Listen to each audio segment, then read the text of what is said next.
अस्सलाम वालेकुम, मेरा नाम डॉक्टर काशफी है। बारिश के लिए कुछ एहतियाती तदाबीर, क्योंकि आजकल बारिश का मौसम है बहुत ज़्यादा।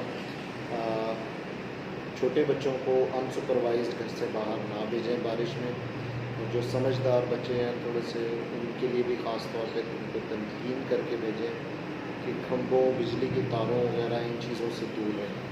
पानी में अव्वल तो खेलें ना, अगर खेल भी रहे हैं तो गहरी जगहों का, जहाँ पे सस्पिशन है कि गहरी जगह है, तो वहाँ पे बिल्कुल ना भेजें। बाज़ औक़ात जगह बैठी होती है तो गड्ढे में गिरने का ख़तरा होता है। दूसरी चीज़ ये कि पानी में कोई एलर्जन होता है, कोई कीड़ा वगैरह होता है, वो काट सकता है। तीसरी चीज़ ये, एक तो ये गटर का पानी जहाँ पे है या बदबूदार पानी है, उससे बच्चों को कहें कि बिल्कुल दूर रहें। शुक्रिया।